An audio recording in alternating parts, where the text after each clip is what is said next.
Hey folks, I want to come to you and just share some ideas, share some thoughts. It came to me, people wondering, how do I reduce stress? I wanted to bring some value to you today and, let you know the 5 ways, right? Very easy ways for you to reduce stress if you find that stress is something that's a bit of a problem in your life. And well, one thing you can do, right, when our bodies undergo stress, right? Most people think that stress just lives in the mind. Well, the mind and the body are completely one. So this is one thing to wrap your mind around. But control your breathing, right? Doesn't mean that hold your breath, though that certainly could have some benefit if you hold it after you inhale all the way. But regulate your breathing. Big inhale, get a bunch of oxygen in through your nose. You'll get a lot more oxygen when you breathe through your nose than when you breathe through your mouth.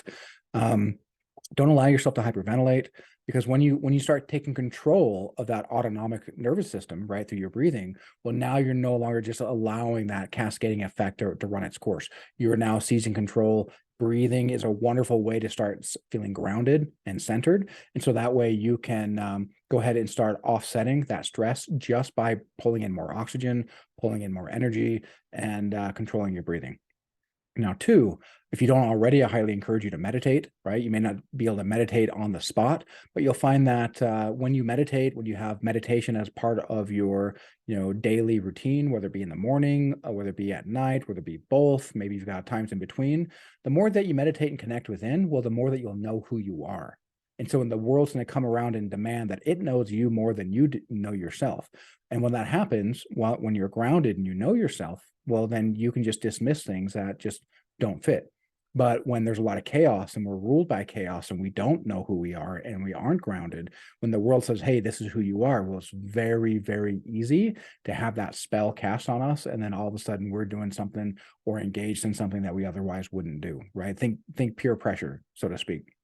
Now, another thing, right? A third thing that you can try is find a memory, right? A memory that makes you happy, memory that just makes you feel really grateful. That every time you think about it, you just feel this swelling in your bosom, right, in your heart. And when you feel that stress is creeping in, just close your eyes for a second and summon that feeling. If you can do it for a few minutes, right, up to maybe 5 minutes, start feeling that feeling, feeling how good that is, and then feel what it would be like to have that feeling in the future, right? And start to create your own scenario of maybe your perfect day. And you can go ahead and my mentor Peter Sage calls it a screen test. Now, when you play out that screen test of, say that you're thinking that perfect day is a script that you're trying to act out and you're trying to convince the director, well, feel that in the moment. And fear cannot exist where there's love cannot exist where there's fear in the same state, right? When you're afraid, well, then you're going to find it incredibly difficult to be loving. If you're loving, right, and you're just totally full of love, you're going to find it incredibly difficult to be coming from scarcity and fear. And so put yourself in that place, that loving, grateful environment, and you'll find that a lot of your woes will really just slough off. Now, also, number 4, right? Quit focusing on what you don't have or what you don't want, and focus on what you do want, right? So think of this as like a NASCAR driver, right? NASCAR driver does not want to drive into the wall. So what does he do? Well, he doesn't look at the wall. Why? Because you're going to drive into wherever it is that you're looking, right? Wherever we look, we're going to magnify our focus. Most people are like, hey, I don't like where I am here, so I want to go someplace different. Okay, well, where do you want to go? Well, someplace different. Okay, well, how can you get directed to someplace different? Couldn't a step to your left technically be someplace different? So if we have no clarity on exactly where it is that we want to go, right? If I want to go buy a bus ticket, I'm like, all right, where'd you like to go? Anywhere but here, please. Excuse me? Yeah, anywhere but here, please. Well, how can they sell me a ticket anywhere but here? So quit focusing on what you don't want. Quit focusing on where you don't want to go and focus on what it is that you do want. And you might be like, well, Joshua, I don't know what I want. Okay, well, this is a perfect opportunity for you to start carving that out and start spelling that out and start writing that out. And so that way you can actually figure out what it is that you want. And so that way you can start moving toward it. And then, lastly, number 5, just relax and realize that this is all a learning experience, right? When you fail, you have a great opportunity to learn. And, this is one of the people I admire, very greatly in this world is Jordan Peterson.